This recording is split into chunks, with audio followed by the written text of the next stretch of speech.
Hello मेरे प्यारे साथियों, आप सभी का डीके क्लासेस वाईटी में स्वागत अभिनंदन है। आज के सेशन में पुनः मैं आप लोगों के लिए थ्योरी का क्वेश्चन लेकर आया हूँ जो बेहद इम्पोर्टेंट है। चलते हैं टॉपिक पे अपने। टॉपिक है आप लोगों का चुंबकीय क्षेत्र की तीव्रता एक राशि है। क्वेश्चन है आपका कि चुंबकीय क्षेत्र की तीव्रता एक राशि है। अब देखिए राशि में आपका सदिश, अदिश और दोनों और नॉन, ठीक है। ध्यान दीजिएगा साथियों, यहाँ पर 3-4 क्वेश्चन आपको इससे बनेगा। सदिश राशि क्या होती है, अदिश राशि क्या होती है, ये चीज समझ लीजिए।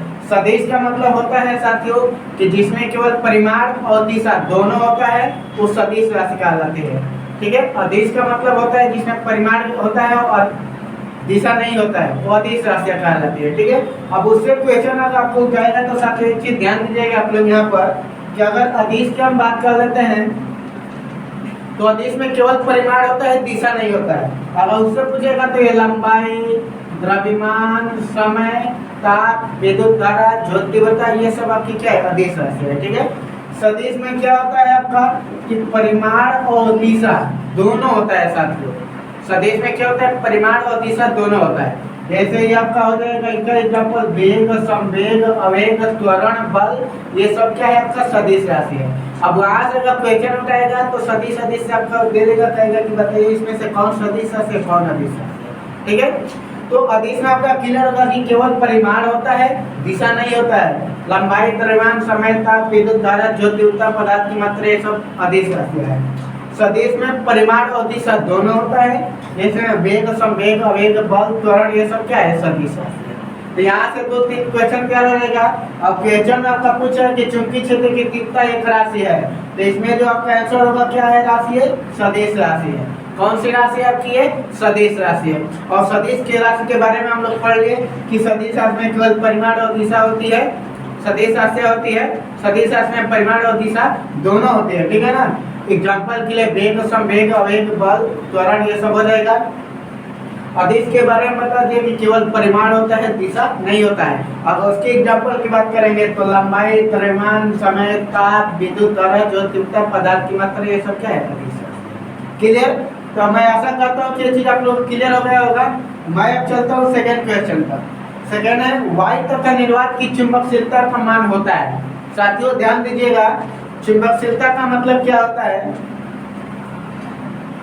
चुंबकशीलता यानी चुंबकीय फ्लक्स घनत्व और चुंबकन बल के अनुपात को क्या बोलते हैं, चुंबकशीलता बोला जाता है। साथियों कह रहे हैं कि वायु तथा निर्वात में चुंबकशीलता का मान होता है। इसमें मान वैल्यू पूछा है। हमने आपको बता दें कि चुंबकशीलता का मतलब है क्या कि चुंबकीय फ्लक्स घनत्व और चुंबकन बल के अनुपात को हम क्या बोलते हैं, चुंबकशीलता। और उसका जो मान होता है वो क्या होता है, इकाई होती है। क्या होती है साथियों, इकाई। ध्यान दीजिएगा, चुंबकीय फ्लक्स घनत्व और चुंबकन बल के अनुपात को क्या बोलते हैं, चुंबकशीलता होता है। इसका कोई मात्रक नहीं होता है। ध्यान दीजिएगा, इसका कोई मात्रक नहीं होता है चुंबकशीलता का, लेकिन इसका जो मान होता है वो क्या होता है साथियों, इकाई होती है। क्लियर। तो यहाँ पर आपका जो दूसरे का आंसर रहेगा वो क्या होगा आपका कि वायु तथा निर्वात की चुंबकशीलता का मान होता है आपका क्या होगा, इकाई हो जाएगा। अब चलते हैं तीसरे क्वेश्चन पर। करें कि एक डोमेन में लगभग परमाणु होते हैं। साथियों एक डोमेन में लगभग परमाणु होता है। तो पहले आप समझ लीजिए कि डोमेन होता क्या है, ठीक है।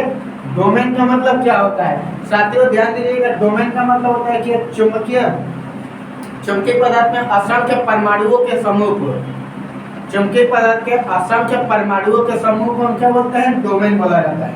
चुंबकीय पदार्थ में असंख्य परमाणुओं के समूह को हम क्या बोलते हैं, डोमेन कहा जाता है। और एक डोमेन इक्वल क्या होता है आपका 10⁻18 से 10⁻21 के बीच में आपका होता है एक डोमेन। क्लियर।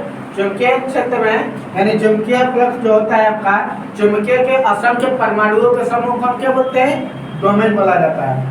क्लियर। और एक डोमेन इक्वल क्या होता है 10⁻18 से 10⁻21 तक होता है। क्लियर।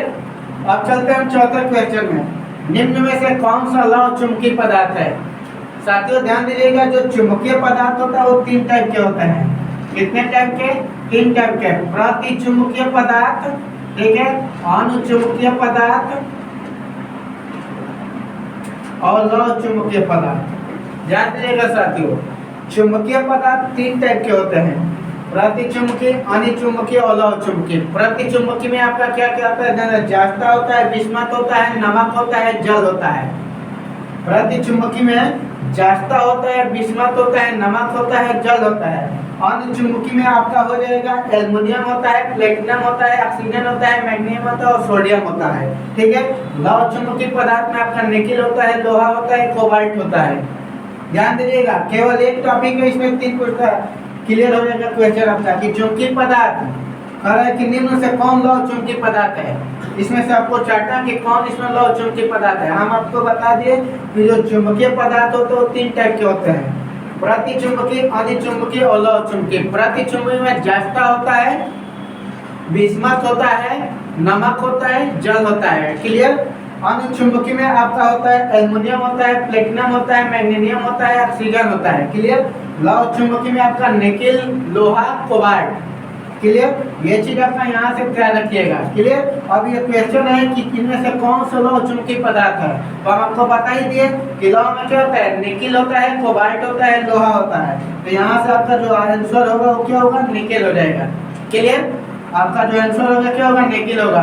प्लेटिनम, एल्युमिनियम आपका बता ही दिए थे कि अनिचुंबकीय पदार्थ में आपका रहेगा प्लेटिनम, एल्युमिनियम, सोडियम, मैग्नीशियम, ये सब आ जाएगा।